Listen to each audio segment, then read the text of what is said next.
Good evening, friends. Good evening, everyone, and welcome to a jointly sponsored program of the Chinese Historical Society of Southern California and the China Society of Southern California.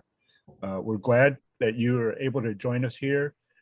It still feels odd that we're not in a restaurant or in a meeting place and seeing each other, but nevertheless, hopefully we'll have some good conversation and we'll be able to hear from a knowledgeable speaker and learn a bit more about our Chinese American and Chinese heritage.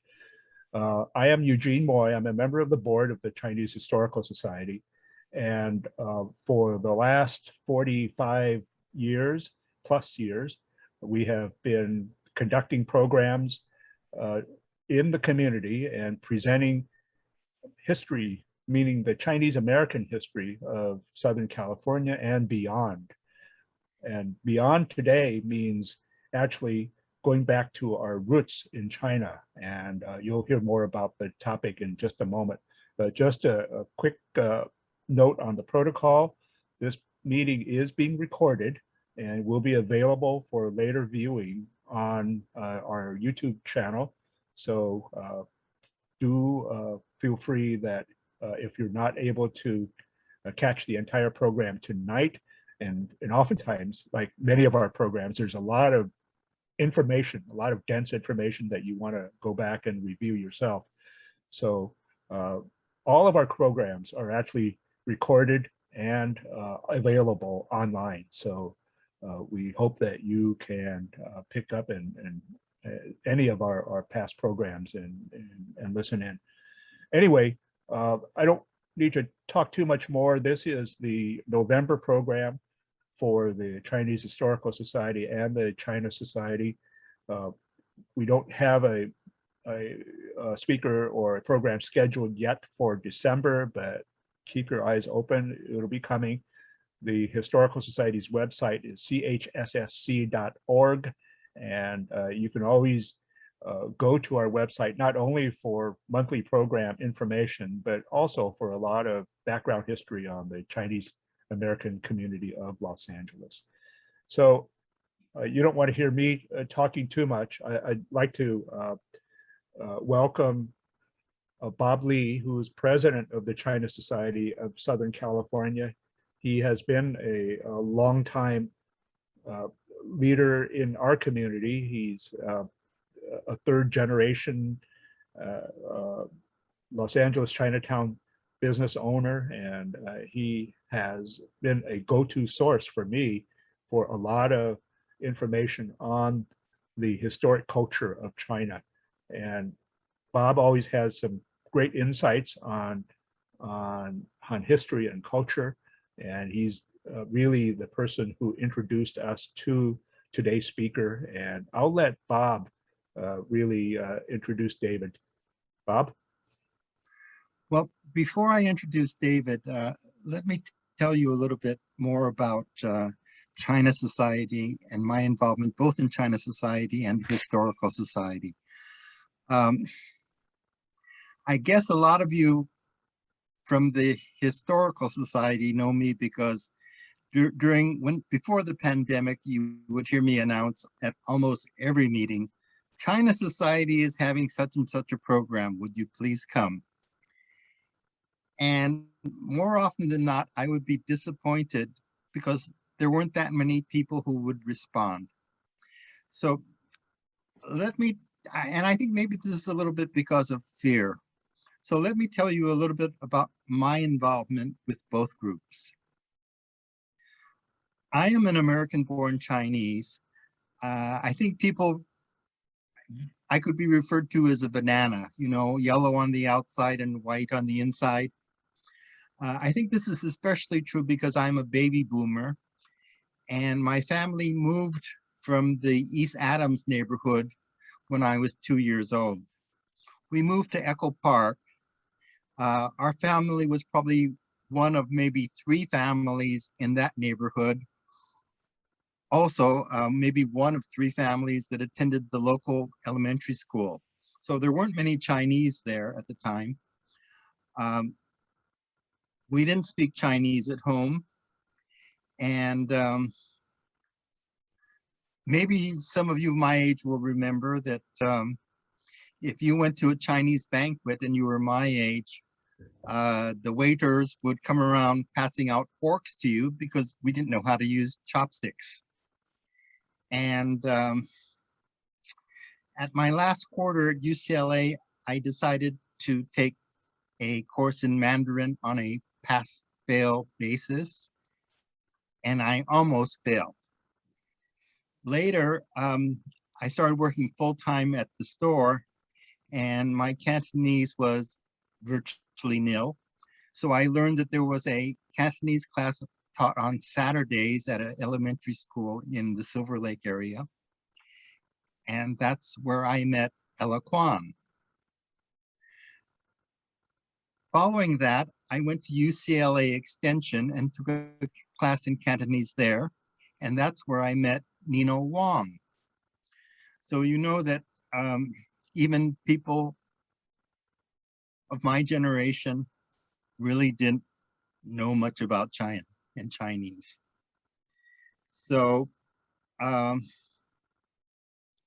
I started working at Jinheng, we were open fairly late, and we were next to General Lee's banquet garden room. The China Society met there. They had been established in 1935, and they had met at General Lee's for many, many years. The members would come before their meeting and after their meeting and visit at the store. Some of their members told me, why don't you come for the program after dinner? You know, just come on in, you're welcome. So I did, and I think that was my introduction to Chinese culture. A few years later, the Historical Society was formed, and I was one of the charter members. I graduated from college before they had ethnic studies, so I knew virtually nothing about Chinese American history. So both of these groups have been really, they've increased my knowledge tremendously.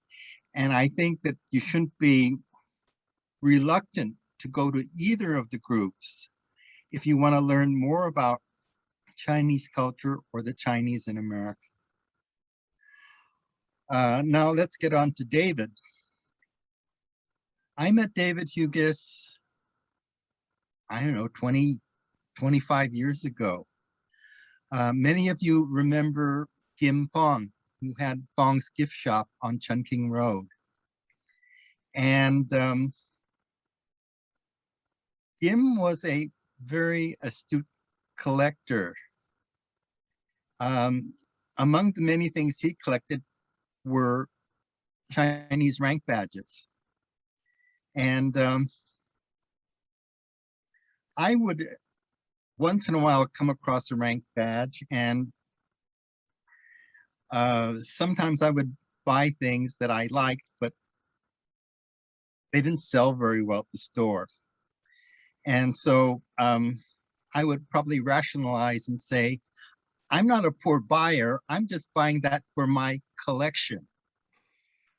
And a lot of my collections seem to be all these mistakes that I bought because they weren't sellable.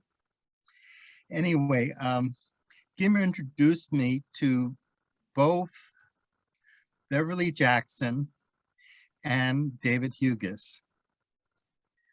They went on to write a book called Ladder to the Clouds. And the book was actually two books in one. Beverly wrote the first part, which was on the examination process, and David wrote the part on Mandarin Squares. Not being an avid reader, I only read the part on Mandarin Squares because I knew nothing about that. And for this talk, we sort of stretched the thing to cover the examination process because we thought it would be of more interest to Chinese Historical Society members. So Um, it's going to be a very interesting program. And one, just in talking to David, a lot of my misconceptions about the ladder to the clouds were solved. And it's a wonderful story of Chinese culture and perhaps helps explain the DNA of Chinese and Chinese Americans such as myself. David has written not only that book, but he has written a new book on Chinese rank badges. It was supposed to be out in June here in the United States, but unfortunately it won't be out until April or May of next year. If any of you are interested, hopefully I'll be able to stock it at the store and have it for people who would be interested in it. I think one very interesting thing about David is that he is one of these collectors who knows much more than the dealers know. And that is a real blessing, I think, to dealers like me, because he's a wonderful source of information. And a lot of times you run across all these things that you know nothing about, and that's the person you go to. So without further ado, David Hugus. Thank you, Bob.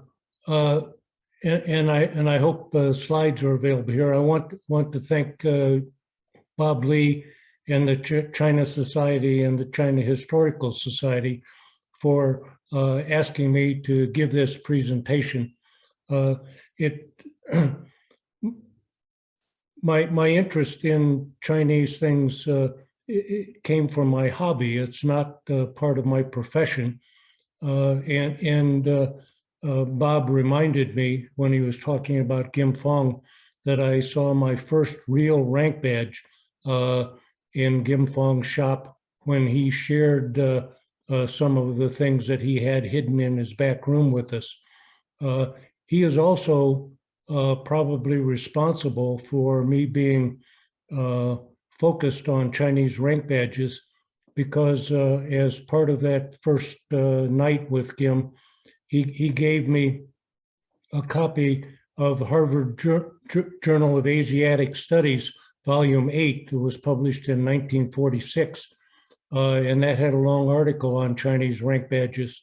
And after I had read that article, I found out that I had fallen in love.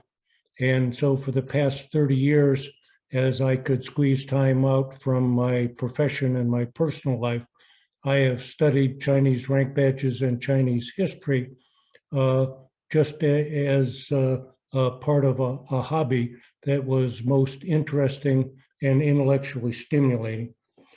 So we're going to talk tonight about the Chinese civil service exams. Just as a background for that, we'll refer to the Confucian Classics. And just to make sure that we understand what we're talking about, that was composed of the 4 books and the 5 classics.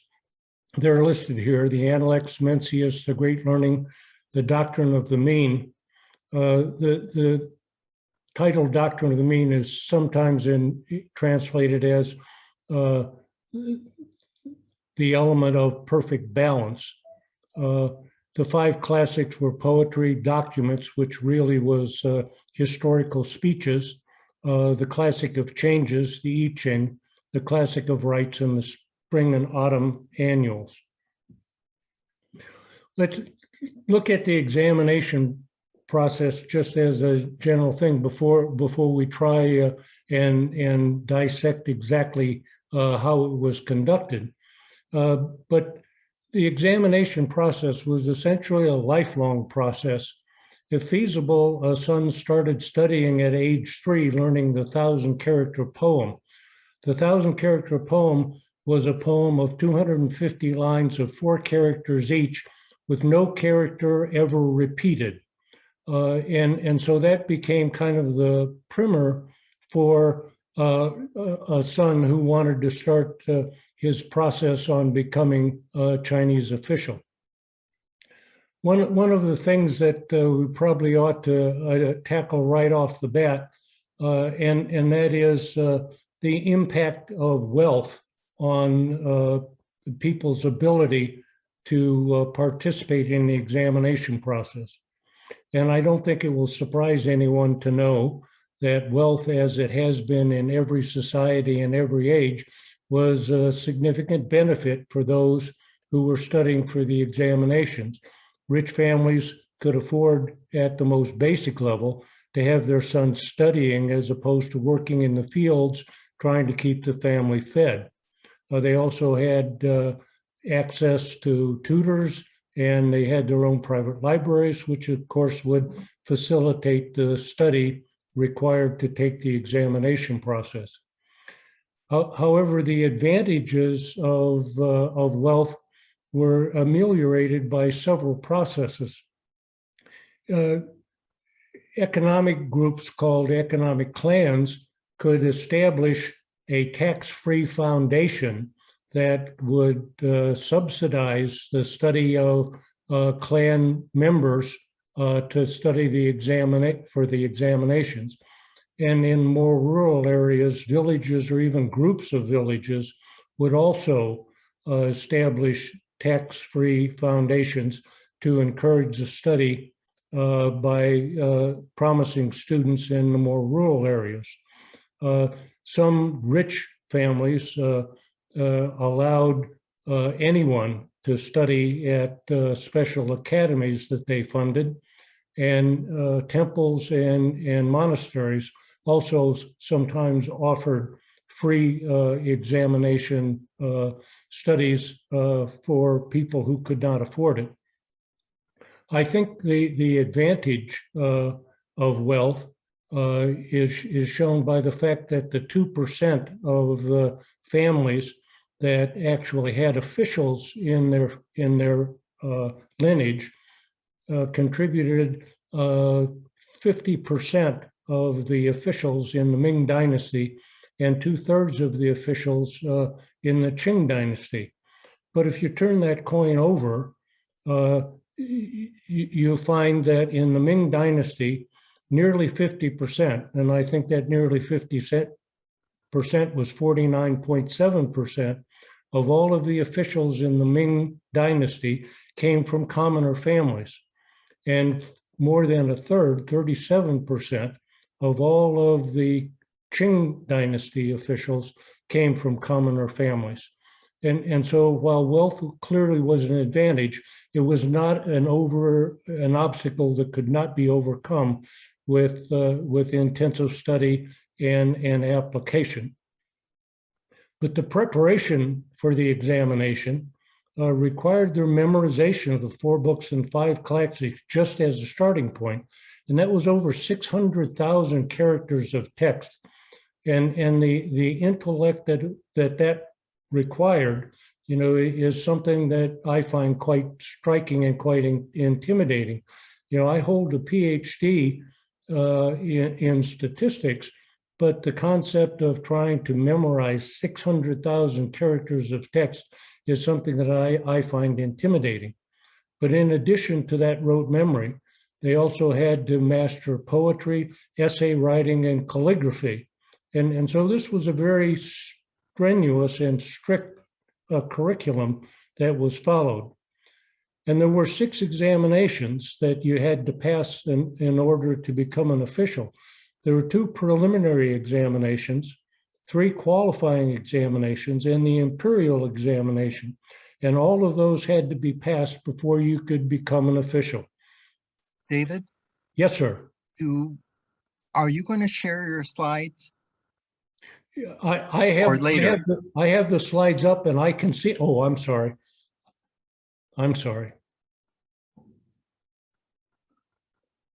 I need to share my screen. Thank you so much for doing that.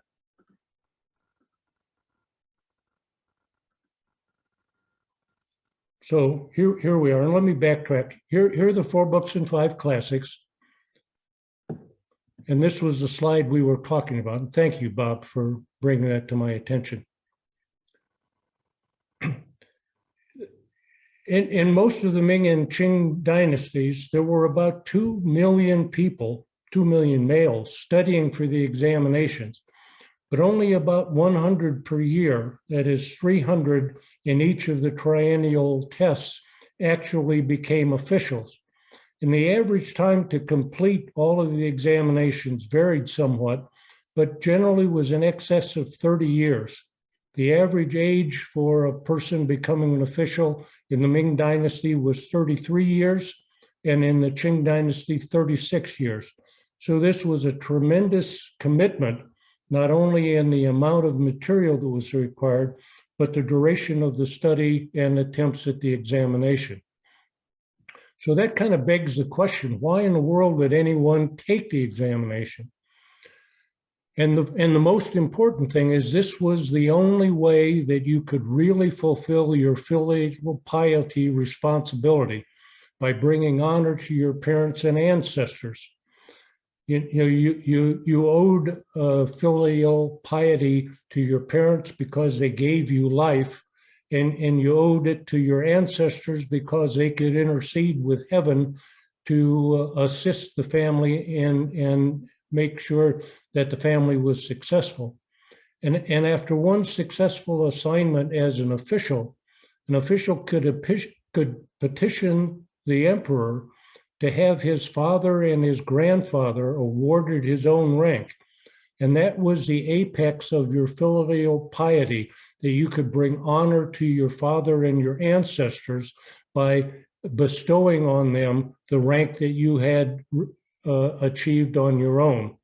And so filial piety, which was one of the cornerstones of Chinese imperial society, and probably also is an important characteristic of Chinese American society as well.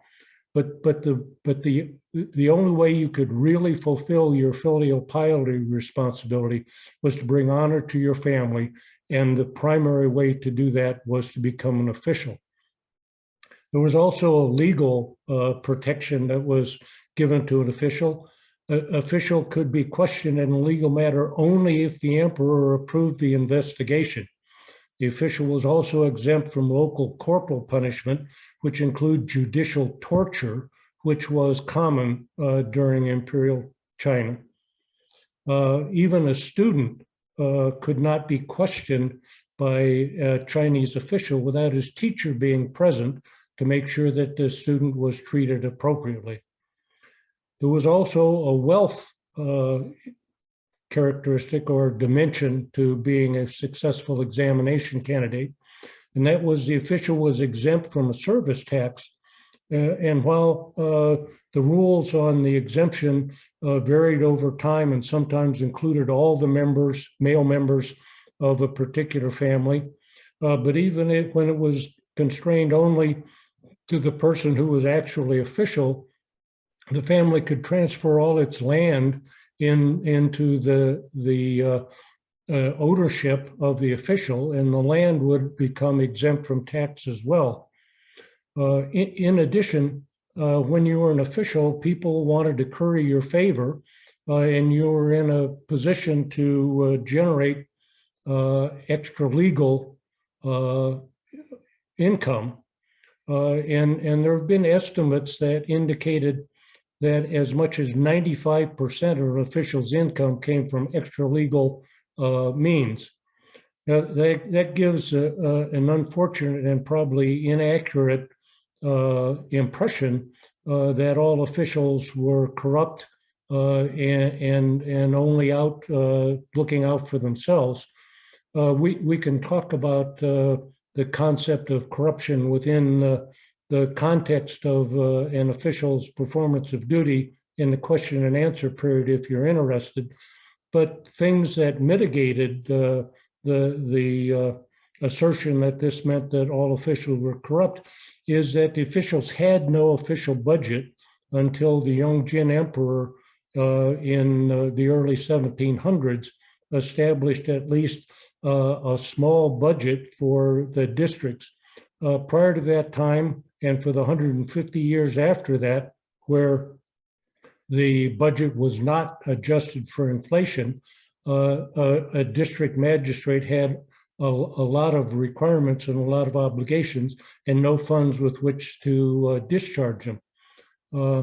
The official was also constrained not to ever serve in the province of his birth, and he would have to go into his district magistrate assignment with essentially no friends or nobody he could trust. Because of that, most officials had their own staff that went with them on their new assignments. The salaries for those staff was not provided by the government. So there were some constraints that required an official to generate income outside normal means, and we can talk about that in greater detail if that's of interest. One of the other reasons for the examination was the social mobility. When you became an official, your standing in the community was significantly enhanced because you were a recognized and demonstrated Confucian scholar, and education was valued in Imperial China. And with few exceptions, any male could take the examinations.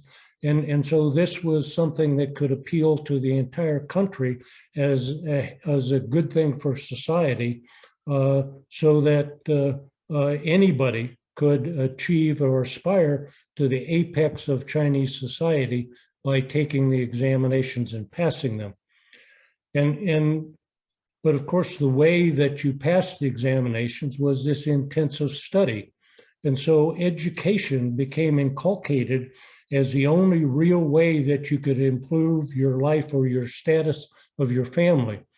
And although the examination process was initially fostered in China, China was the main culture in the Pacific Rim for centuries, if not millennia, and that influenced other societies to have a similar focus on education. And I think that the focus on education still exists within the Chinese American society.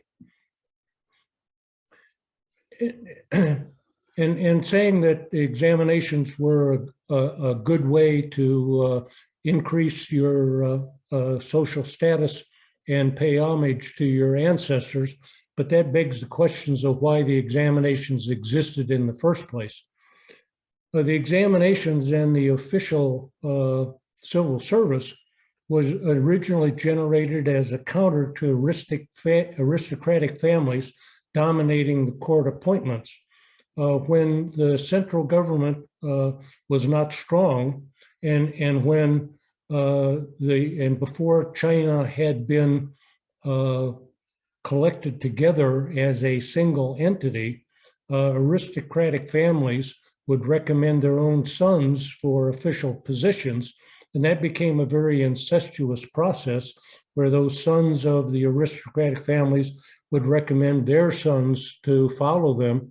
And so you had these power centers that existed outside the court. And one way to try and counter that control that the aristocratic families had was to introduce officials who owed their allegiance to the central government and not to just their families. The examination process and studying for the examination also gave a common set of philosophical guidelines for running the government. Confucius was anything other than a democrat. He believed in a hierarchical system because he believed that a hierarchy was part of what the Chinese called the natural order of things. You know, he noted that there was heaven on high and earth below, mountains on high and valleys below. And so the natural order of things indicated that there should be a hierarchy.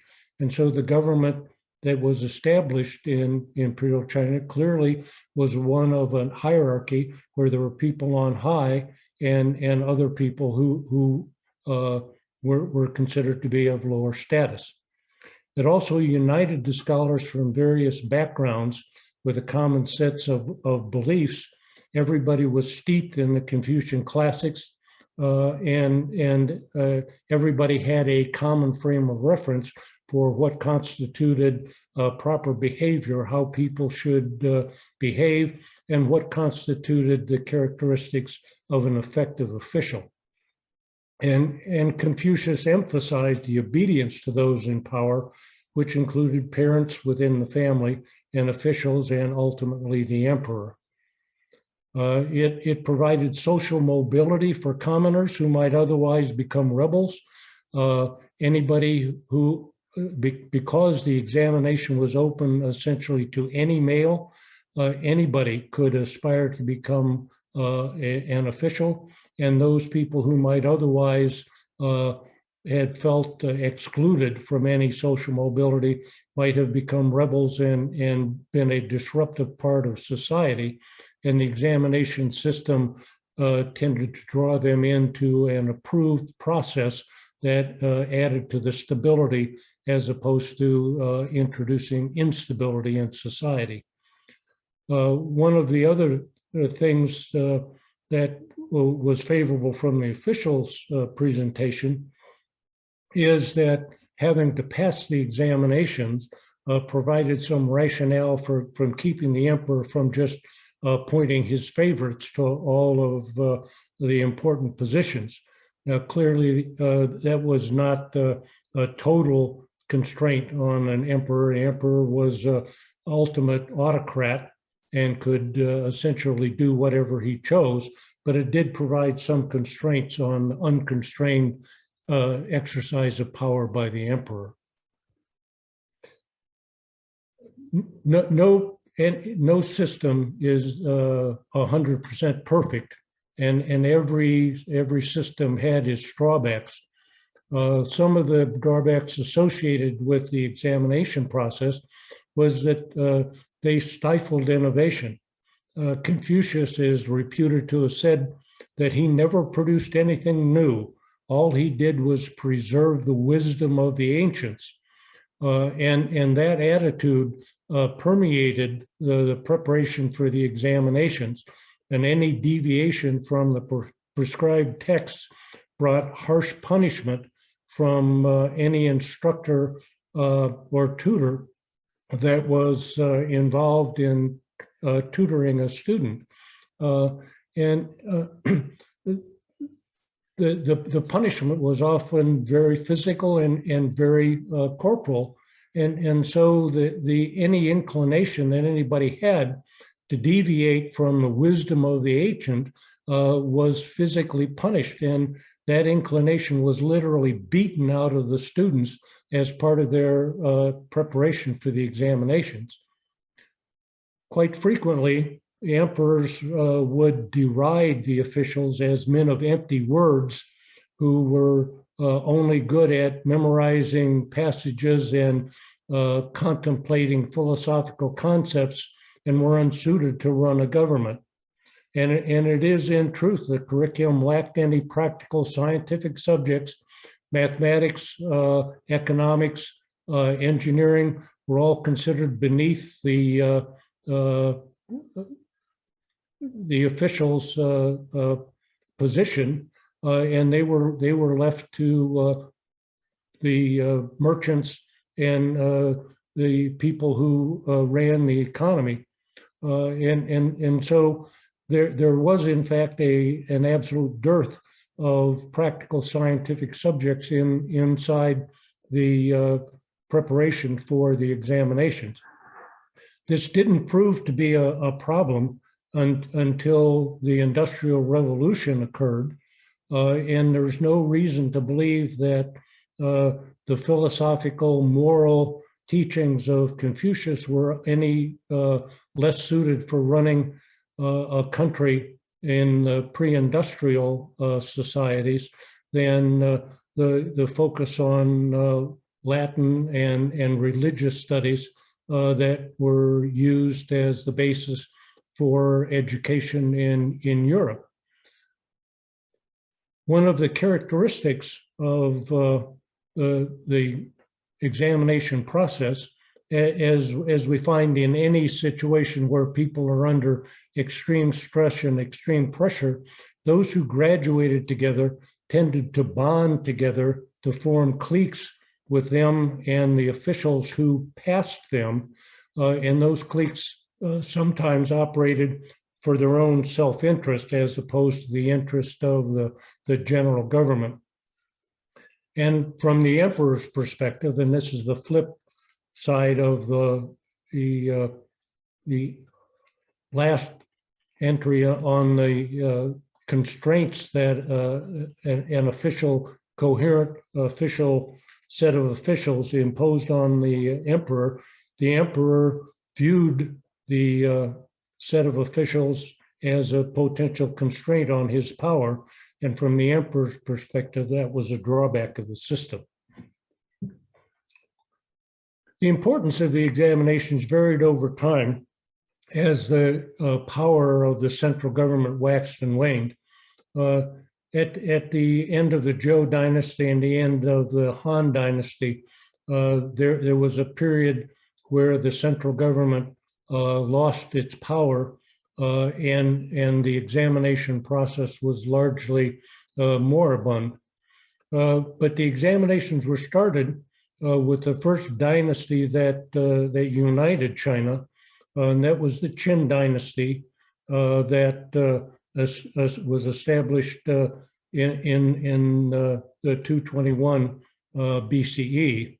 And even prior to the Qin Dynasty being founded, the Han Imperial Academy had been established in 124 BCE, and the instructors there were expert in at least one of the Confucian Classics.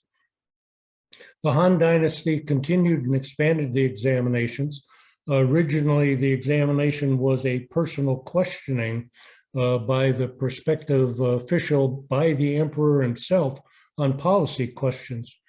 But later, the burden became too great on the emperor, and later there were 5 ways that you could earn your official status by being classified as a special talent, or passing examinations and having expertise in law, calligraphy, mathematics, or knowledge of the classics, which was called the Ming Qing examination.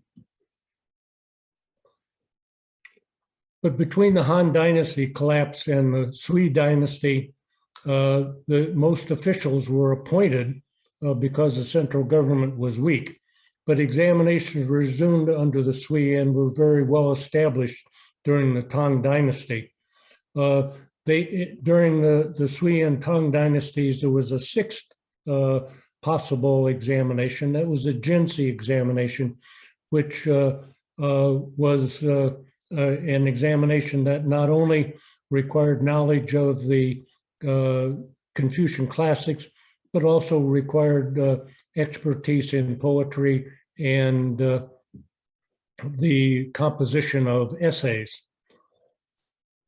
The unusual talents has never been fully explained in any references that I've seen, but the claim was that the standards were far too high for anybody to qualify, and essentially no one qualified under the unusual talents examination. Law, calligraphy, and mathematics were considered too narrow for people to run the government, and the Ming Qing was ridiculed. The adherents to the Ming Qing examination system were characterized as parrots who could only regurgitate memorized passages. And so eventually the Jinsi became the only examination that was available in the last 3 dynasties, the Wen, the Ming, and the Qing.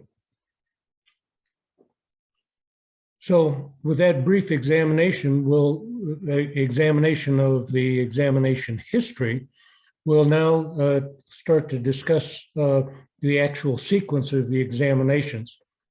The first examination that a student could take was given by the district magistrate, and it was conducted in the district magistrate's local government office complex called the Yamen. As many as 4,000 or 5,000 applicants might take a single test.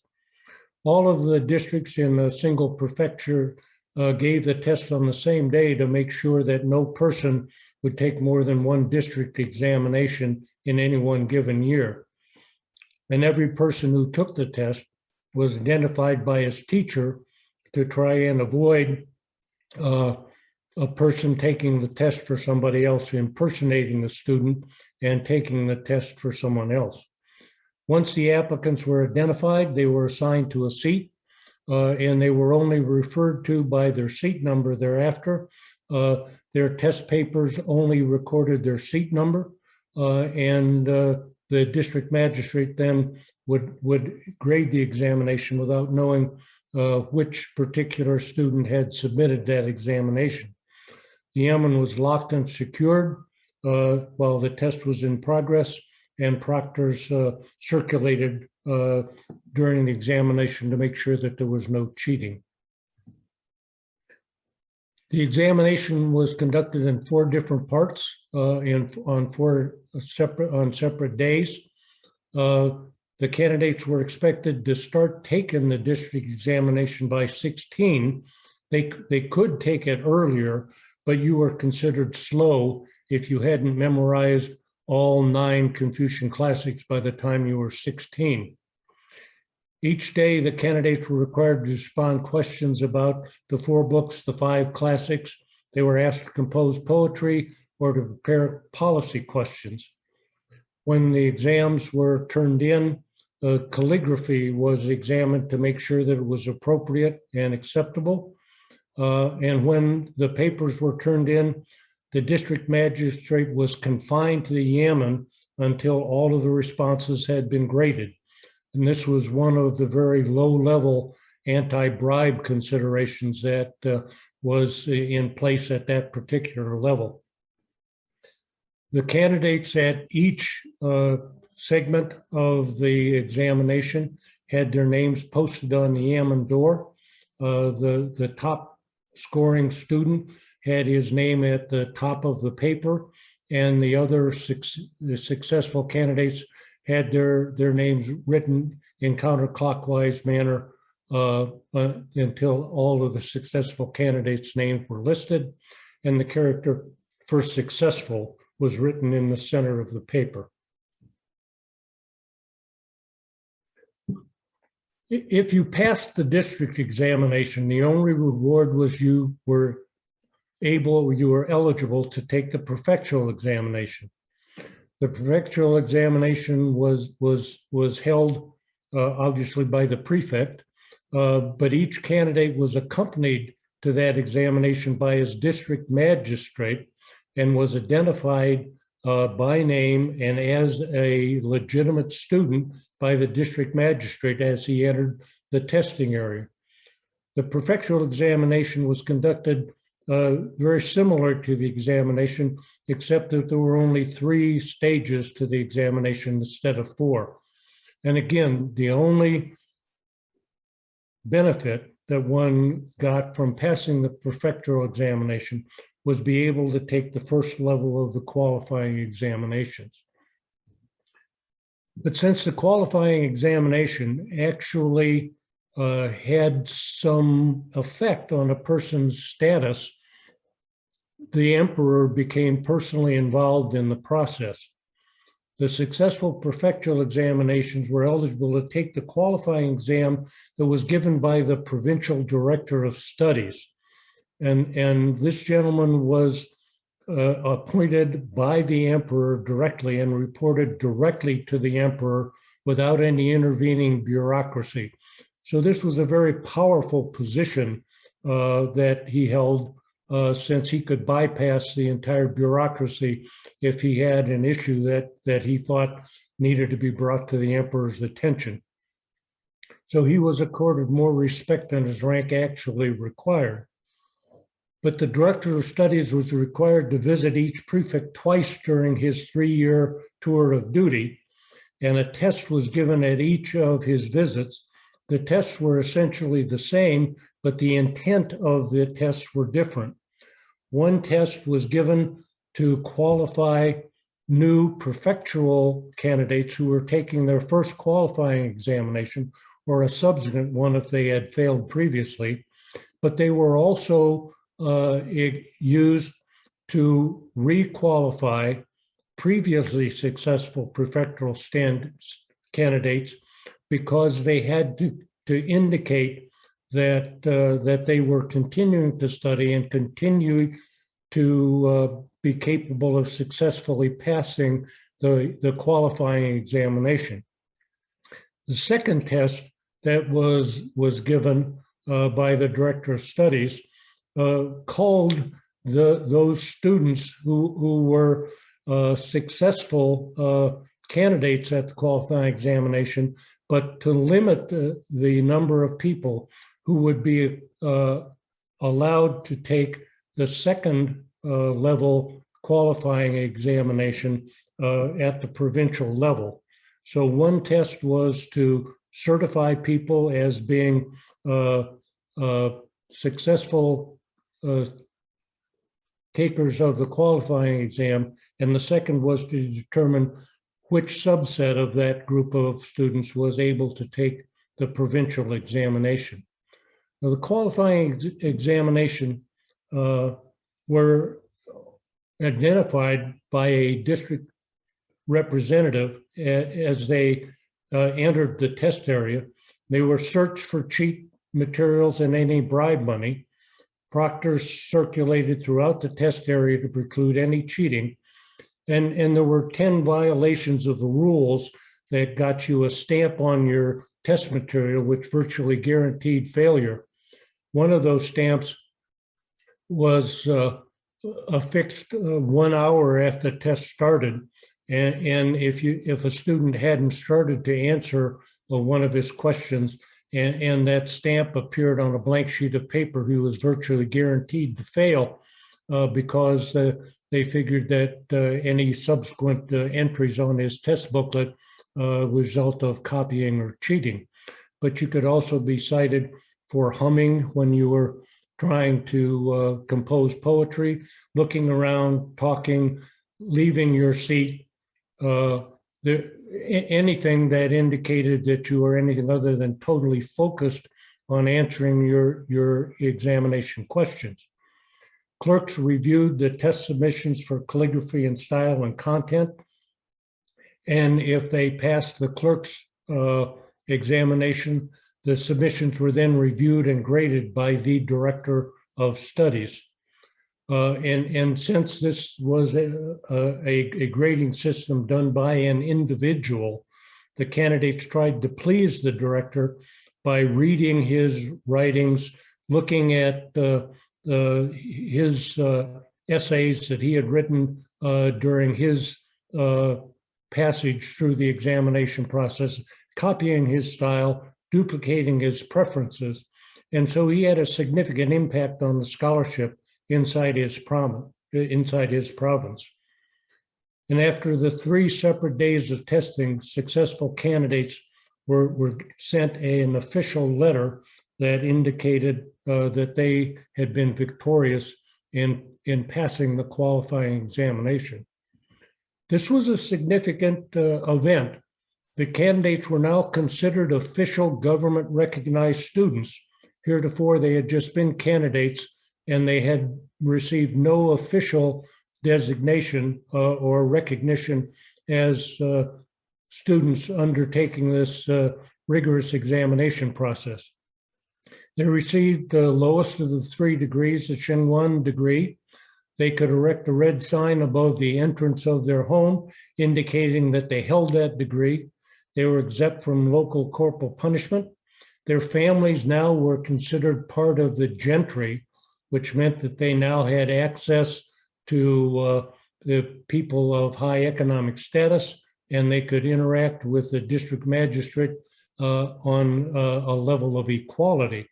And they received a small government stipend to encourage further study. But Xinguan degree holders were not wealthy, and they frequently had to hold a job in order to be able to continue their studies.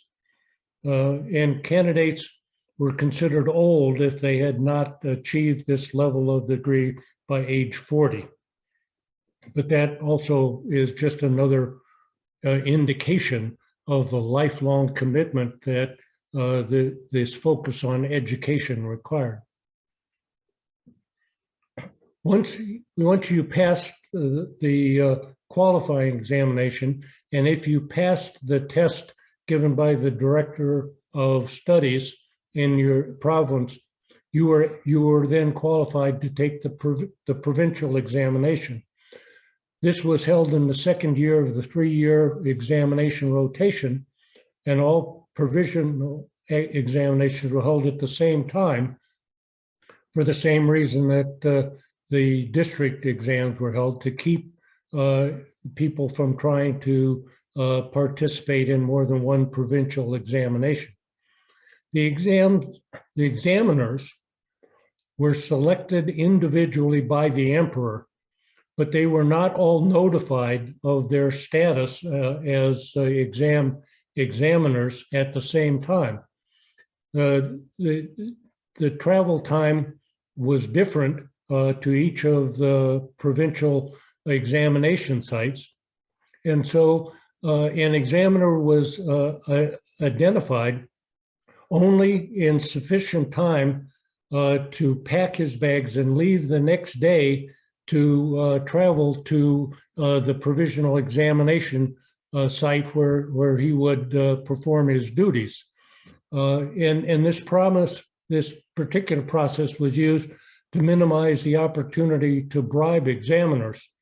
And when the examiner arrived at his examination site, he was confined to a separate walled compound within the actual examination walled compound to make sure that he was isolated from anyone who might want to bribe him. The penalties for accepting bribes were severe in both the Ming and Qing dynasties, and the penalties were laid out in both of those dynasties' legal codes. The Ming penalty started at 70 blows of the heavy bamboo for accepting a bribe of 1 ounce of silver, and were increased by 1 level for every additional 3 ounces of silver in the bribe, and had a maximum penalty of death by strangulation. The Qing penalties mirrored those of the Ming, but included a more severe penalty of decapitation. And the reason that decapitation was more serious than strangulation is because obviously your body was then in 2 parts. And if your body was not buried entire, then your heavenly soul could not go to heaven and join with the spirits of your ancestors. This is a schematic of an examination compound. The part of the exam compound in this area here is the examiner's compound. That was always in the northern part of the compound, and the compound was always oriented on a north-south axis that mirrored the emperor sitting in the north always. We can talk about that, why that was the case in the question and answer period, if you would like. These were the cells where the candidates actually sat composing their responses to the examination questions. And this structure in the center that appears to be a large tower actually was a large tower. It was manned by soldiers who could keep an overwatch over the entire compound to make sure that there were no unauthorized activity going on during the exam. In addition, there were thousands of soldiers who roamed the compound continuously to make sure that the candidates were staying in their cells and not doing anything untoward and not using copying material or any cheating things. The small cells were oriented in east-west rows, and we'll show a picture of them here. This is a picture of an actual examination site. You're seeing the entrance from the paveway, from the entrance of the examination process to the entrance of the examiner's compound. These are the cells where the candidates resided during the examination. The characters on the ends of the rows were characters from the 1,000-character poem. And so when a student arrived in the examination compound, he was given a character and a number, and the character was his row number and identified by one of the characters in the 1,000-character poem, and his number was the cell number in that particular row. Interestingly enough, the 1,000-character poem also had a military application. When a city was under siege and the guard posts were established around the periphery of the city walls, each of the guard posts was also designated by one of the characters from the 1,000-character poem. So that was part of the imperial culture that went far beyond just those studying for the examination. This is another picture of the rows of the examination cells with the character from the 1,000-character poem. This is a picture I took at the Nanjing Examination Museum. It's quite a nice facility. They have a small area where they have duplicated the examination cells. This part of the examination cell right here is a board that is currently in its high level. There is a second board behind it at a lower level. It's on the ledge that you can see very faintly here on the edge of the wall here. And in this high-low configuration, the low board served as a bench and the high board served as a table that provided a writing surface. And since the examination periods were 3 days in duration, this board could be moved to the lower level to provide a crude and rude sleeping surface for the candidate. The provincial examination was considered much more serious than even the qualifying exam, because someone who successfully passed the provincial examination could actually hold an official position. As I said, the compound had rows of cells running east to west, character from the 1,000-character poem. The cells were quite small, about 28 square feet.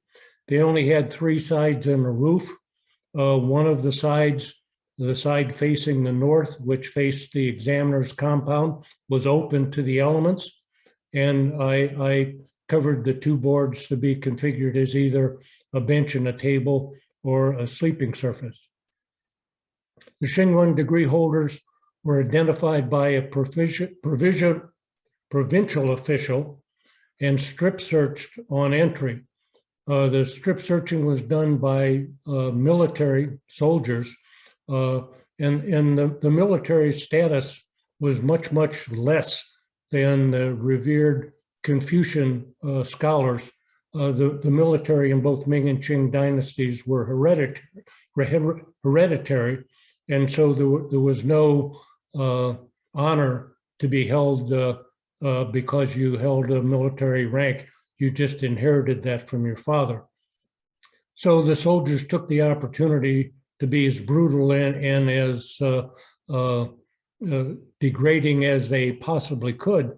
And in some cases, the degree holders were so humiliated by that search process that they refused to continue the process, and they forfeited their opportunity to take the examination. Talking was forbidden in the test compound. You were expected to stay inside your cell, except for visits to the latrine. As I said, soldiers roamed the compound continuously to make sure that there were no obvious cheating going on and there was no talking or commingling of the candidates. Once the test had started, the examination compound was absolutely inviolate. If a candidate died during the conduct of a test due to exposure or stress, his body was either thrown over the wall or passed through a small opening in the gate, but nothing was allowed to breach the sanctity of the examination compound while a test was underway. And the test was composed in 3 different periods, each of which was 3 days in duration. The grading of the provisional examination was an exercise in distrust of anybody involved in the grading process. The students taking the provisional examination wrote their responses in black ink on specially prepared exam booklets. When they submitted their responses were evaluated by clerks for calligraphy, and they could be disqualified by the clerks if their calligraphy was sloppy. But if the calligraphy was acceptable, the clerks then recopied the exact examination response in red ink. And that was to avoid the actual examiners from being able to identify any marks or any calligraphic stylus of any individual particular student. The red and black copies were compared by copy readers, and any adjustments that were required in a red copy were made in yellow ink by the copyists. The black copy was stored, and the red copy was then passed to the examiners.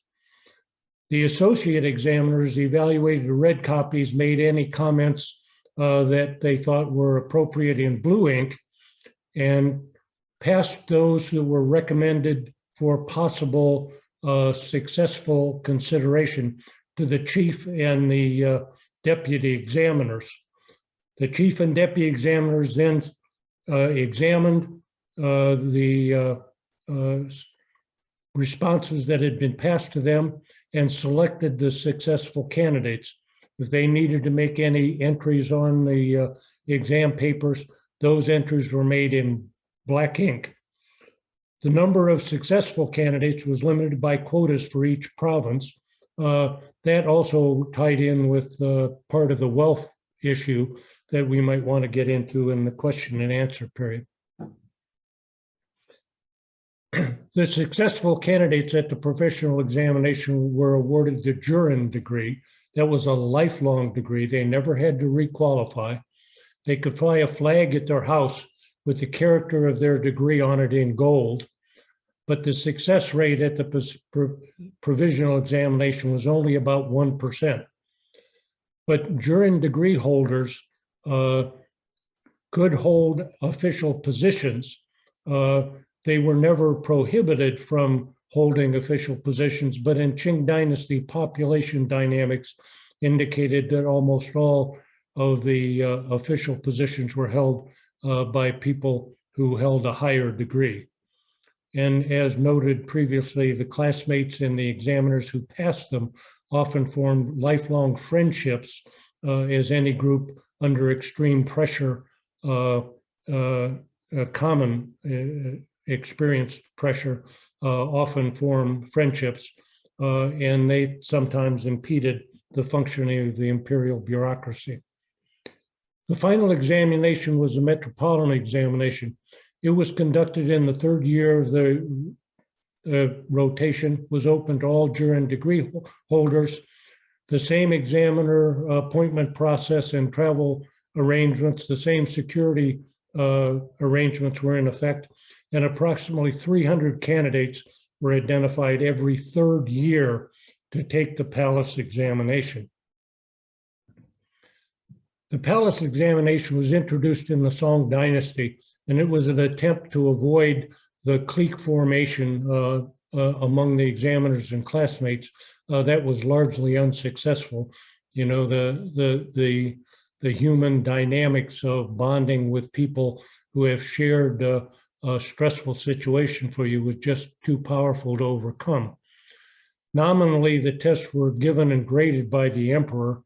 In actual fact, the emperor's senior advisors actually prepared the questions and graded the tests and made recommendations to the emperor. But unlike the strict security and the script searches that were associated with the provincial and the metropolitan exams, the test in the Forbidden City was given to people who were virtually guaranteed to be officials, and they were treated with respect. The soldiers now carried their baggage and their writing materials to the examination site. The exam was given inside one of the palaces in the Forbidden City. Lunch and tea were served by servants. It was very much a congenial and comfortable situation, a very stark contrast from the conditions under which the previous exams had been taken.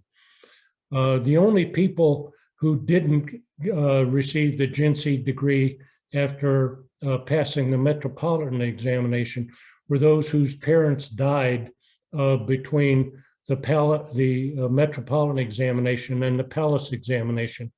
And anyone whose parents died was required to enter into a 27-month period of mourning where their behavior was very strictly controlled. And those people could not take the Palace Examination. But in spite of the fact that everybody was guaranteed to receive the Jinsi degree, this Palace Examination was still important as part of the officials'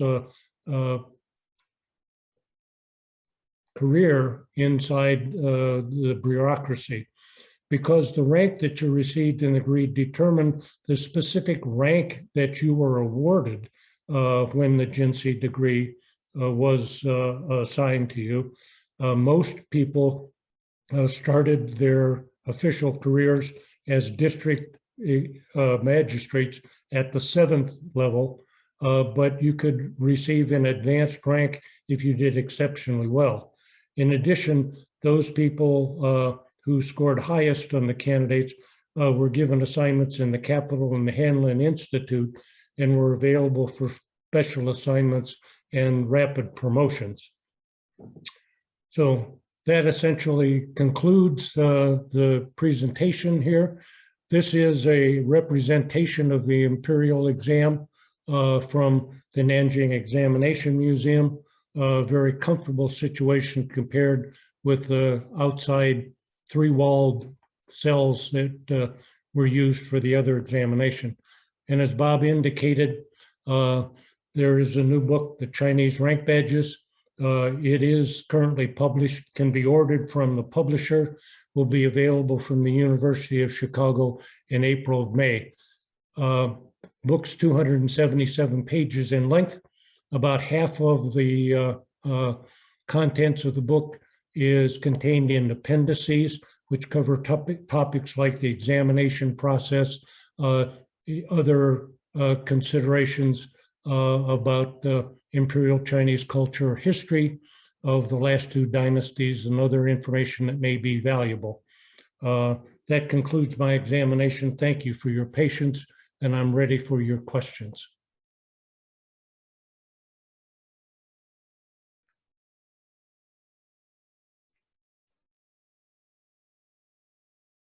Wake up.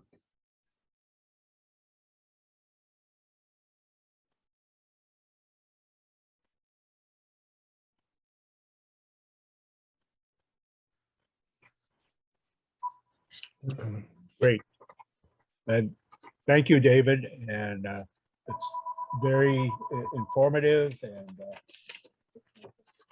really, I took a lot of notes, and so you have to excuse me for pausing here. But I have a lot of questions, but I'm sure that there are some questions from our audience. And I think that I'm going to get a few questions here. And by the way, because this is of the format that we have in Zoom, you must send your questions through the chat or the Q&A button, and then it's sent over to me. So we're not able to sort of hear your voice, although I would love to hear that hear your voices. I see familiar names and friends out there. You know, it's Nino, Michael Kwan from Santa Barbara, and many other friends. So, but I'll try to do my best to channel you here.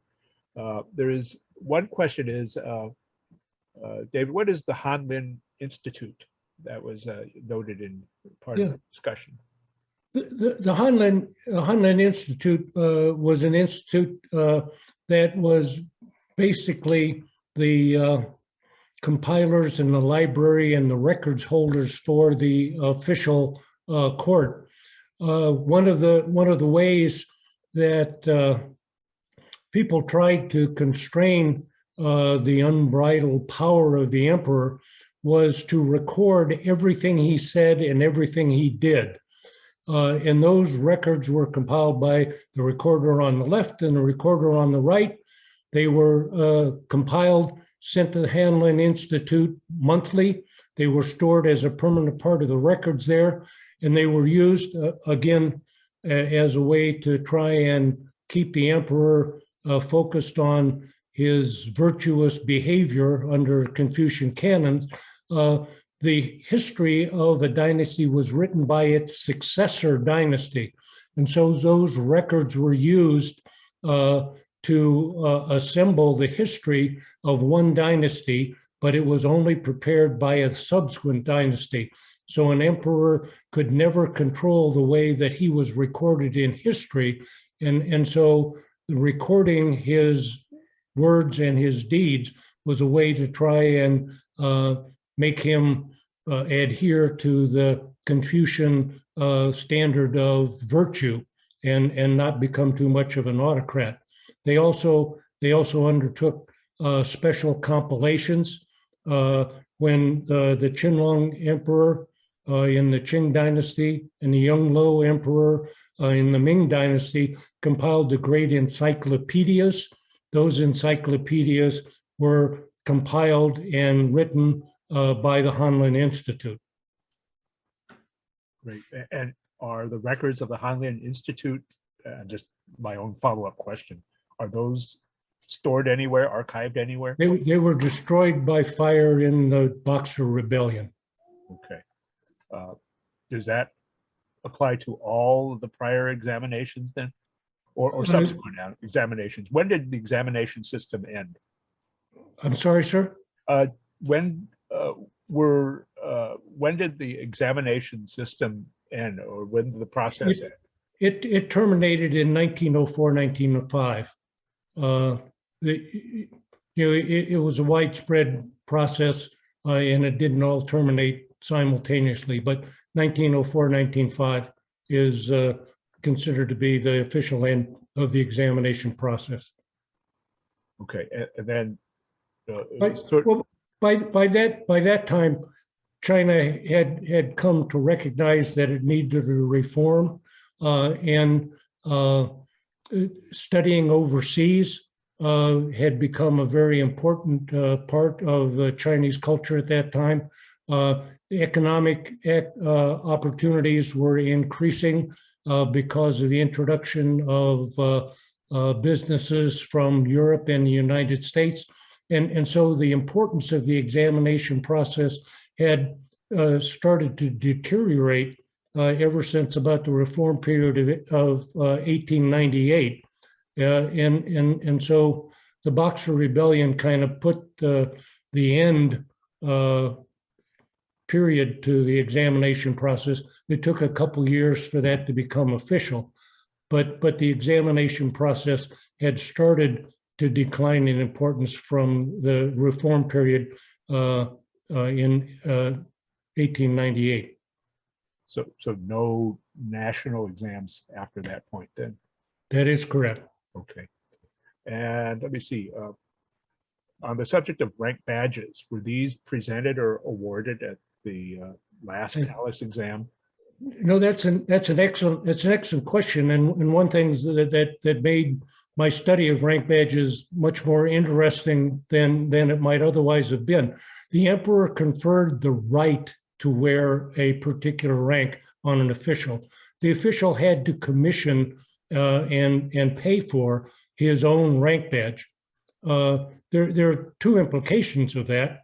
Number one is that because officials were scattered throughout China and received promotions in various provinces, there was a wide variety of individual idiosyncratic designs that people wanted included in their rank badges, various regional characteristics of the particular artists, all kept the rank badges from becoming consistent or uninteresting.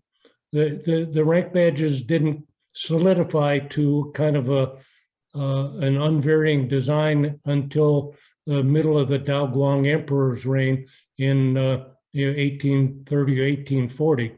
But prior to that time, the badges varied by province, by individual, and made identifying the sequencing of the design much more challenging.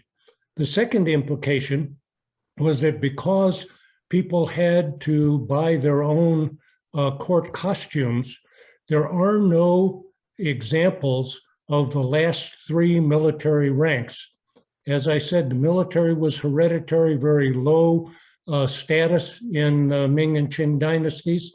And court costume cost about 4,000 taels of silver, which was about 80 years of salary of the lowest three ranking people in the military. They just couldn't afford to buy rank badges. And so if anybody thinks that they have either a rhinoceros or a seahorse badge, they probably have bought a fake, because there are no examples of the last three military ranks. People just couldn't afford them. And so speaking of fakes, and this is my question, were there some that were presented, and then I imagine there must have been a stiff penalty for having a fake? If you were caught. It's really difficult to go on any auction site online and not encounter fake rank badges.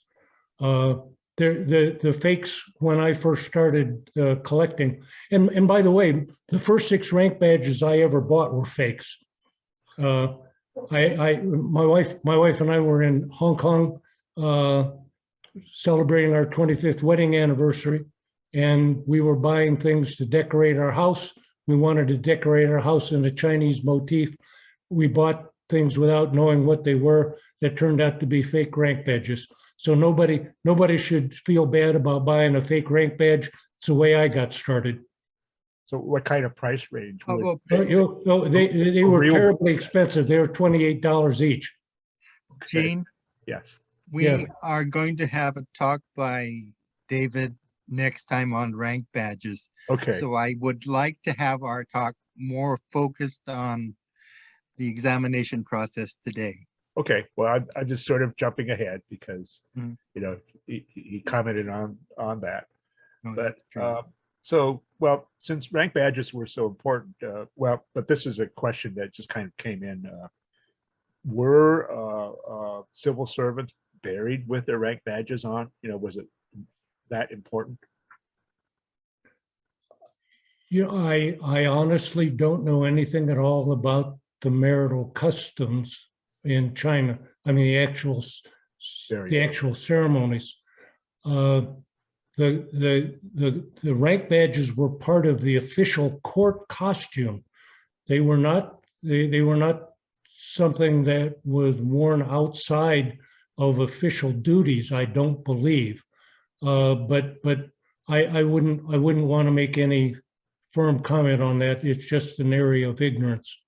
Okay, but yeah, I know that there's many, could be many levels of achievement, and one of our friends here, Chuck Wu, is asking, how do you advance from a lower rank to a higher one without taking extra examinations? Yeah. And how do you obtain the top or #1 crane rank? Yeah, it's very interesting to me.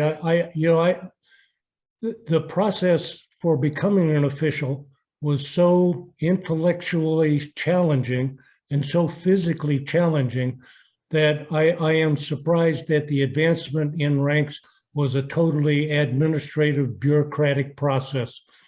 Every year, an official was graded by his superior, and his efficiency report was sent in to the Bureau of Personnel. Every 3 years, the Bureau of Personnel had a massive examination of the last 3 years of reports on every official, and every official was either selected for promotion, selected for continuing in grade, or selected for disenfranchisement, to become eliminated from the officialdom because of inefficiency or corruption. And so it was your annual efficiency report that got you up the ladder to the clouds. It was a totally bureaucratic administrative process. And one Ming commentator mentioned that this 3-year examination of efficiency reports was when the court officials collected their rents, an indication that bribery and corruption was not unheard of in the promotion process. Is there a timetable for promotion? Yes, I could say every 3 years, you were evaluated for promotion or continuation in your rank. There had to be some other process that was involved other than that bureaucratic thing, because if you started at the 7th rank, and every rank had 2 levels in it, so there were actually 18 ranks. But if you started at 7B, there were 14 ranks to get to the first level. And that was a total, it would take you 42 years to reach the first level. And that would make you on average about 78, 79 years old. And life expectancy was about 57 at that time. And so there had to be an exceptional process for people who either had accomplished some special task for the emperor, or had more money to bribe the people who were recommending promotions, or had done something special. The only process that's described is the official 3-year cycle, but there had to be another process because people couldn't live long enough to get to wear cranes otherwise. That's pretty enlightening. One comment from a question from Grace is, she's heard that a large number of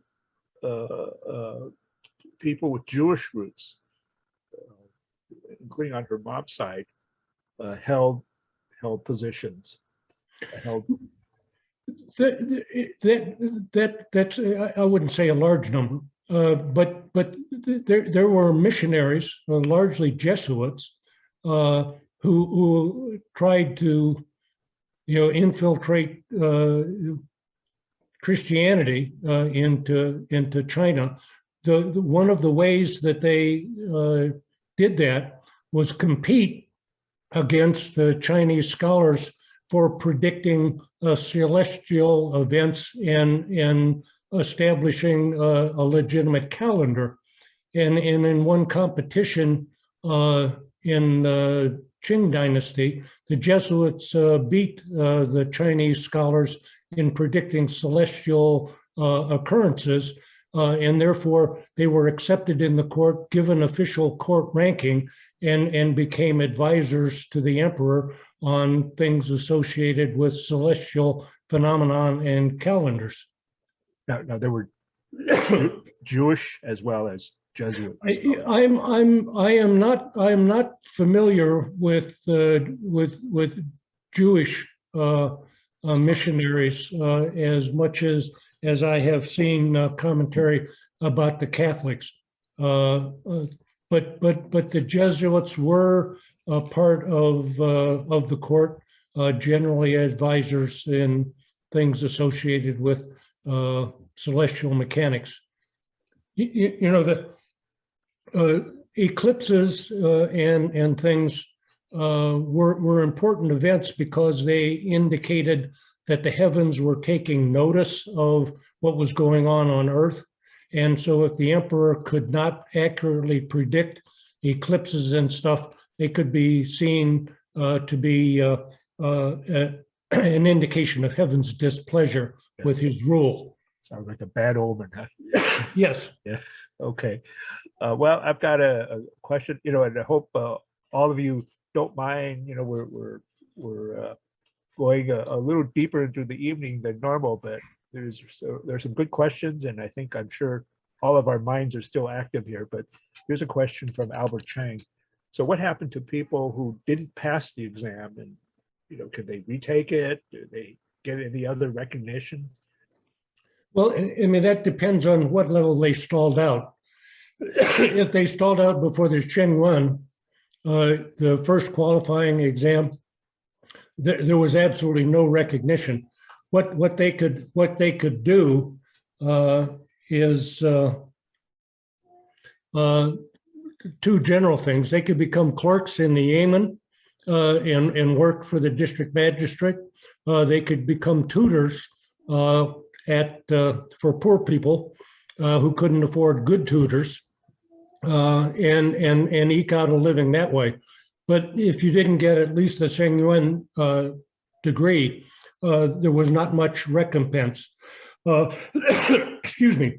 If you achieved the Jurin degree, that is, if you passed the provincial exam, there was some small hope that you could actually be assigned to an official position. And Jurin degree holders, much higher status, much more economic advantages provided to them just in normal day-to-day life. So I have a question which I will augment too, but this is from Tailing Wong. She thinks it seems surprisingly benevolent and fair that the examinations were available to all. And I noted in your earlier comments that you had said that any male could take the exam. And so the implication is that even the very poor could take it. And a further part of that question is, obviously, you had to be able to afford to access and read materials to study, to prepare. So what are your thoughts on that? Yeah, a couple of things. The only people who couldn't take the examinations were what's generally called tattooed thieves. Thieves were tattooed in the Ming Dynasty. They were branded in the Qing Dynasty.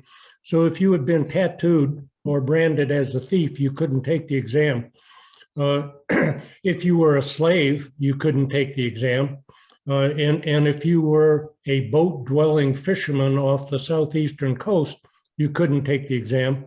And if you were the penetrated member of a homosexual relationship, you couldn't take the exam. But there were no economic constraints. But as I said,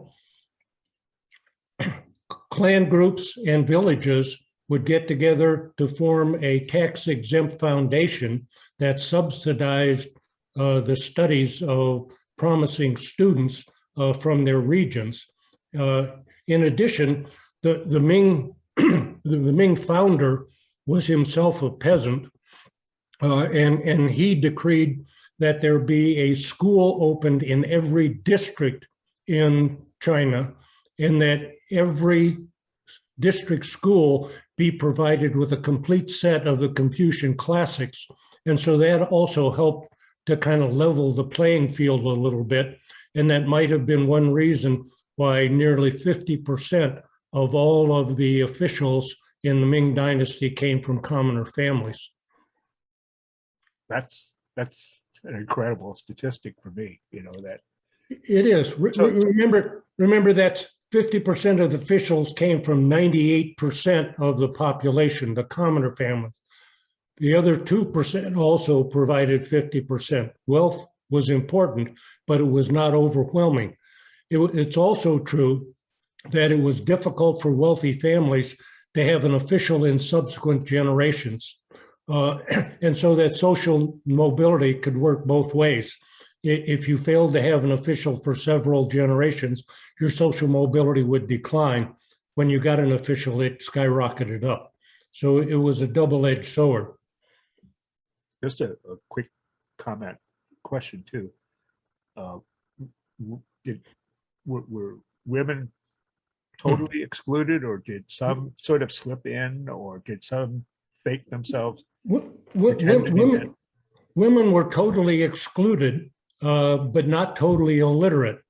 Wealthy wives and concubines in wealthy families tried to become literate so they could help foster and start to tutor their sons very early in their life.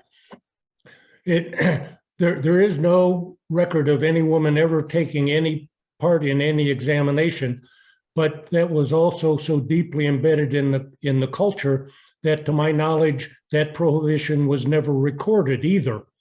So that indicates how deeply that particular prejudice was embedded in that society. It was so obviously understood that they didn't even need to record it. But is there a similar examination system in other cultures, in other kingdoms, in other continents?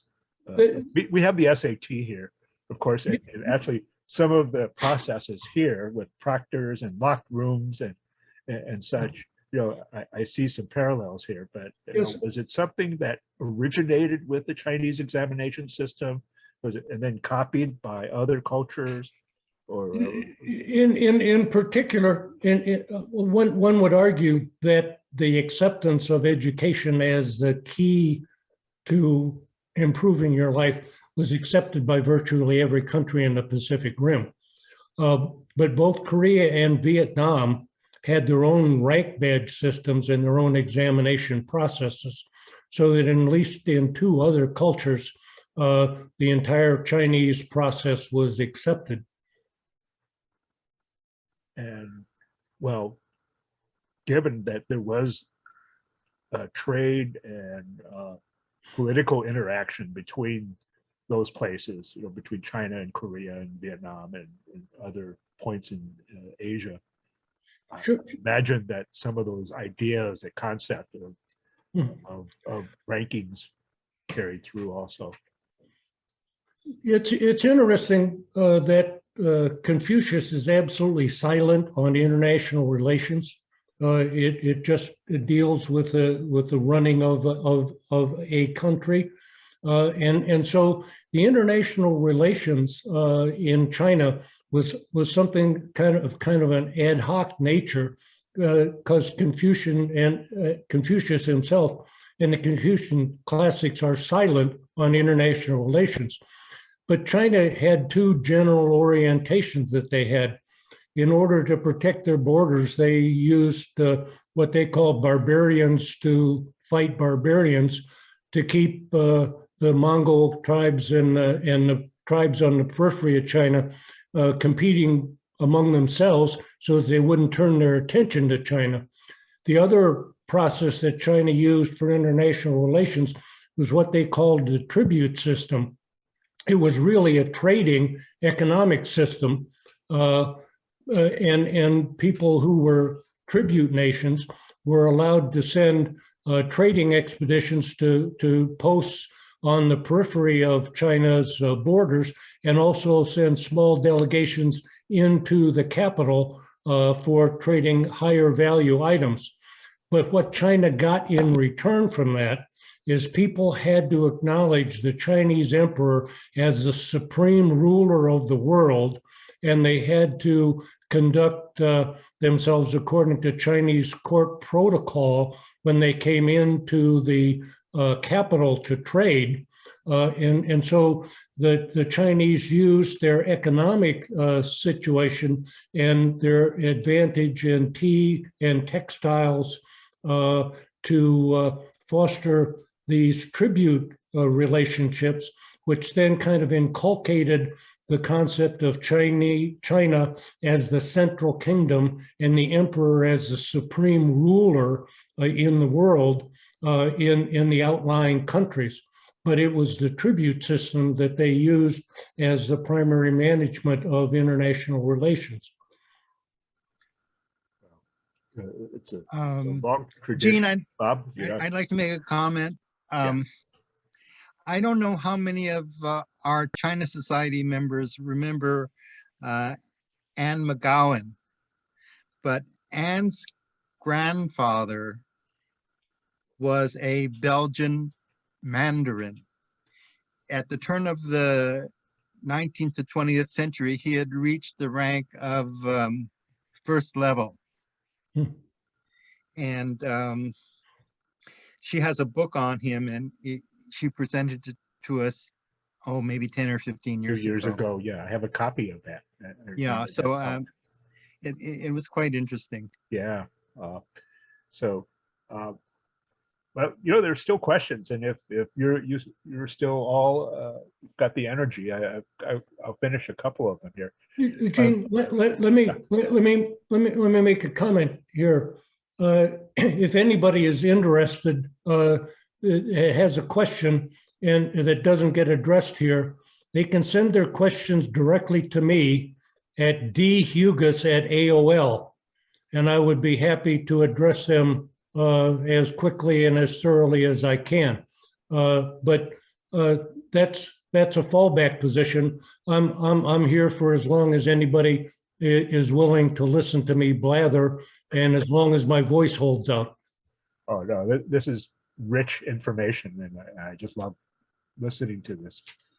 We have a sort of many of us have sort of an abstract idea of the examination system, but I think you provided a lot of depth here, which I really enjoyed. There's a question here. What aspects of the Chinese civil exams would you like to see included in our current academic and civil government environments? I don't know if he or she meant to the American academic and civil environments or current Chinese environments, but maybe you have some thoughts on both. Yeah, well, I suspect that the actual Chinese government today is continuing the general philosophical orientation and focus on education. China would not have made the economic advancements and progress that it has in the last 30 years without a well-educated workforce available to them. And I have no doubt that the Chinese government is continuing to foster education as a primary way to advance yourself in communist China today. I'm not sure. The only thing that I think is really applicable to our current education system today is the philosophical orientation that education is the way, or learning is the way to advance yourself and to bring honor to your family. Going back to a rote memorization that stifles innovation is probably the last thing in the world we want to do in today's competitive economic environment. They said, but the philosophy that learning is important, and that as a possible total focus of your life is something that probably would stand us in good stead. And whether your learning is academic and done in college, or whether you're learning a trade or learning some skill, learning just intrinsically is valuable. It enhances your life. It lets you enjoy things and appreciate things that you couldn't otherwise do. Part of my fascination with rank badges is that they're a symbol of this examination process, this symbol of a total focus on education as the way to bring honor to your family. And the dedication, that people would spend 30 or 40 or 50 years attempting to achieve a particular benchmark in education is something that I think would stand us in good stead. In China, in some cases, men as old as 80 would take the provincial examination and fail, and they were sometimes, just as virtue of their persistence and dedication, were sometimes given the Jurin degree as secondary honors. That is, you failed, but we're going to give you the degree anyhow, just to recognize your persistence and your dedication. That kind of persistence and dedication focused on education and learning, I think, would be very valuable for us. I'm sure many of us here in this audience consider themselves as lifelong learners, and maybe there's still hope I can still get my PhD at 80. And you made a comment earlier too, and sort of repeated it too, and that was that there was some aspect of the examination system where if the examination was based on Confucianism, that orientation tended to stifle innovation. You know, his comment, you know, I saw that comment that Confucius said he never produced anything, and he would only the goal was to learn only the wisdom of the ancients. You know, any thoughts about that? And was there a lot of debate, you know, when those examinations were created over the centuries? You know, did they move away or from Confucianism? Essentially, no. And that was one of the downfalls of imperial China. There's, and I meant to say that these kinds of topics and understanding the cultural and historical and societal context for rank badges are so important that about 50% of the volume of my new book is devoted to appendices that contain what I hope is helpful information to people to understand the culture and the history and the sociology of imperial China. But quite clearly, I mean, and one of the appendices is the importance of tradition. And in imperial China, to say something was ancient was almost equivalent to saying that it was unimpeachable, that it could not be questioned, that if it was ancient and if it was traditional, then it should not be changed, because, as Confucius said, his only goal was to preserve the wisdom of the ancients. And innovation was, like I said, literally beaten out of the people studying for the examinations. That brought China into a very uncomfortable position after the Industrial Revolution, when the Western powers had a technological advantage over China and could impose their will on China militarily. I mean, you know, the current Chinese, I think, have a tendency to refer to the period from 1842 to 1948, that is from the start of the First Opium War to the communist takeover of China, as the Century of Humiliation.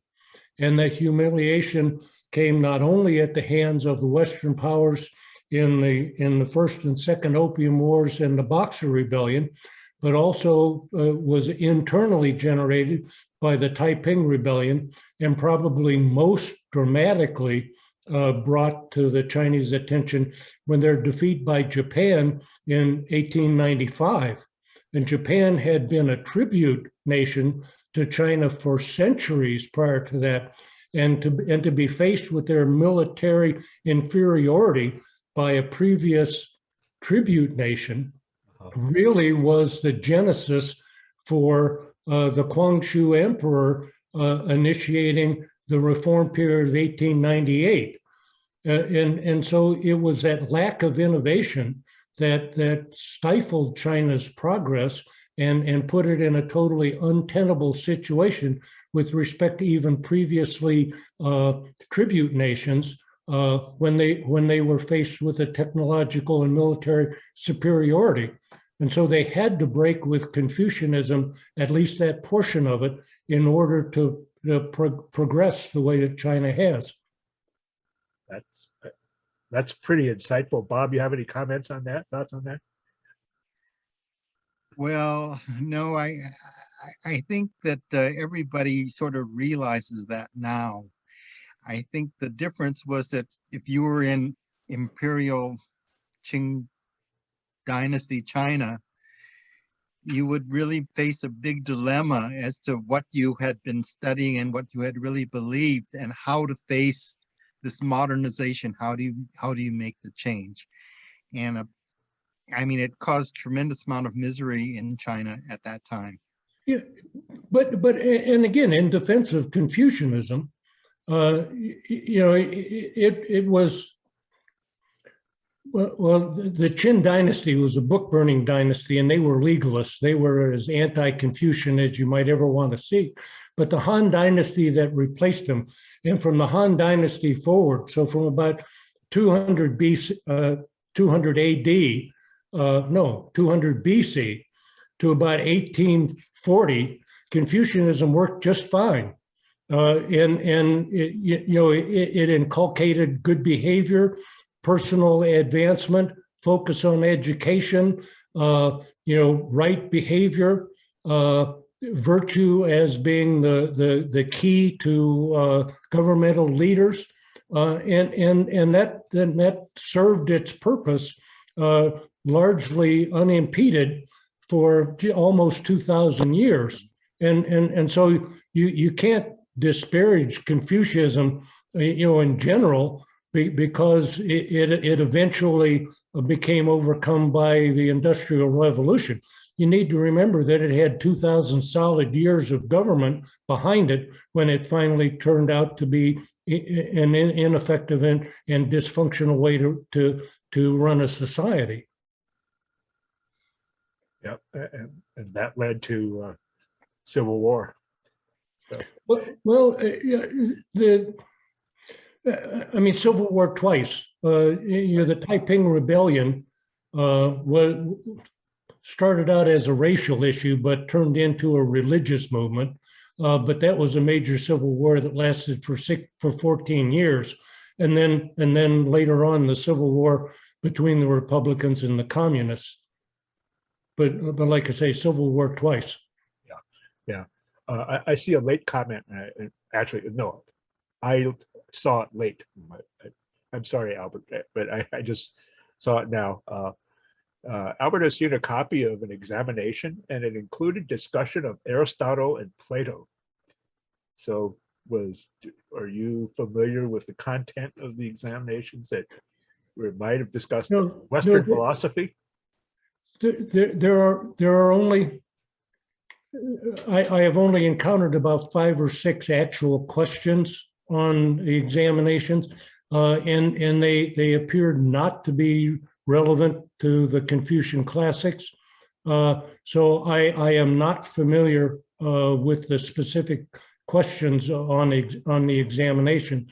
I know that in the later examinations, there finally was a book on Europe that was part of the local examinations as part of the reform period, and that included some subjects of European origin, and so there could clearly have been some introduction of European thought into the very late low-level examinations that might have included Aristotle and Plato.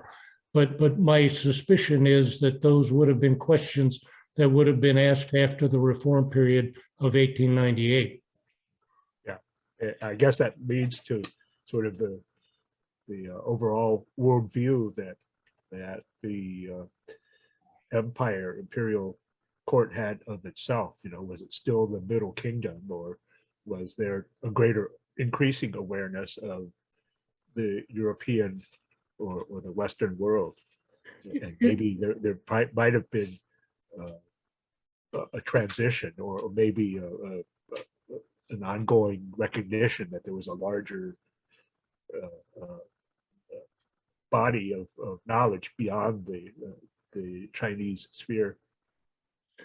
Yeah, that was kind of forced on the Chinese. I mean, primarily after the Second Opium War, but the First Opium War required that the Chinese open 5 ports, and those ports became a place where Westerners could live and trade and deal with the Chinese. That there was some introduction and infusion of Western ideas, I think, from those treaty ports from the First Opium War. But from the Second Opium War in 1860, there were 11 more ports opened, as I recall, and Westerners were given unlimited freedom to travel into the interior of China. Christian missionaries took advantage of that to try and spread Christianity. They were never terribly successful in doing that. And it's a measure probably of the resilience of the Chinese society. But there was this increased penetration after the Second Opium War into the interior of China, and railroads were starting to be introduced. And geez, there was even a Chinese match factory that was started by Western companies after the Second Opium War. And so there was that penetration post 1860. I mean, it started in 1842, but became more prominent and more prevalent after 1860. And then you had the Boxer Rebellion in 1900, and that allowed foreign delegations to actually take up residence in the capital, which had been something that had never been allowed before. So you had that increasing influence and exposure to European ideas. And that disrupted the traditional way of operating. Surely it did. I mean, and that was the Boxer Rebellion. I mean, the Boxer Rebellion was, exile the foreigners was their battle cry, and they were opposed to the foreign influence disrupting Chinese society, and they were certainly correct that it was in fact a disrupting element, and the Boxer Rebellion was in fact supported by the Dowager Empress at that time, Grand Dowager Empress Cixi, and she was very anti-foreign in her orientation as well, and it's quite clear that the encroachments into China were in fact turning in to be a disrupting influence in Chinese society. Whether you consider that eventually beneficial because it allowed China to become industrialized in an advanced country that it is today, or whether you say it destabilized a well-functioning government, I mean, you can look at it in either of those two perspectives. David, I think we could continue for hours, but perhaps we could draw this to a close. And as you provided your email address to others already, and you could repeat that, was it Hugus? Yes, at AOL. And anybody who can see my name, it's just my first initial and my last name at AOL. And so, like I say, if I get inundated with emails, it may take me a while to respond, but I will do my best to respond to every email that I receive. So, okay, I have some comments that we have to make some announcements. Okay, yeah, no, Okay. I was going to pass it on to you, but Okay. but first I want to thank you, David, for enlightening. I think I used that word already, but again, I can't emphasize it enough, I guess. But I learned a lot, and I'm sure we could learn more. And so I look forward to a future program for you, which Bob will probably announce. But this is good for of us as a Chinese American historical organization. We could probably see some parallels with the Chinese American, Asian American emphasis on education and taking exams. In my neighborhood in the San Gabriel Valley here, we have SAT schools, and there's just sometimes obsessive emphasis on really succeeding in taking these exams in order to succeed in life. But so that's a whole additional discussion, and we could probably get into that sometime. But we can really see where some of our roots have influenced our community today. So thank you, David. So I'll let you, Bob, have some closing comments, and then I'll close it. Okay. Sir, the pleasure was mine, and I greatly appreciate the opportunity to indulge myself in my kind of unilateral focus on Chinese rank badges and ancillary subjects. So I appreciate the opportunity, and thank you very much, sir. Thank you. I want to thank David for not just giving this talk, but giving this talk on such short notice. About 3 weeks, we had scheduled a program with David, but I hadn't made it concrete until about, or tried to make it confirmed until about 2.5 weeks ago, and I wasn't able to contact him. And I tried and I tried and I tried, and I finally found out that he was in Egypt. So he has only been back to the United States for less than a week, and he had to prepare this program, which was different than the one we had originally asked him to do. So I really appreciate doing such a wonderful job on such short notice. The other thing is that we have asked David to do some more talks, and these talks will be focused on rank badges themselves. And the next one should be on rank badges, and we will send out an announcement on that. And it's an entirely different field. It's not going to be on, I guess, the government and whatever, but it will be on, well, in ways it will be, but it will be on some of these really wonderful rank badges themselves. So we're looking forward to that, and I hope that both the Historical Society and our China Society will attend. Please talk to your friends who registered or didn't make this program. Tell them that they missed a wonderful program and to see it online. The other announcement I have is that there was an article in the Wall Street Journal about the exhibit Ink Dreams, which is at LACMA, and there was very, very favorable comments on that. One of the ending comments was that you should view this not to be missed show. I want to stress again that LACMA has two exhibits right now. They have the exhibit Legacies of Exchange, which is on contemporary art exhibit from a museum in Shanghai, and they have this Ink Dreams, which is a fabulous exhibit. And we have had talks on both of those exhibits. If you go to see them, and you really should go to see them, because according to Stephen Little, this will be the last Chinese exhibit for the next 2 years. And it's well worth seeing. So please go to see that those 2 exhibits.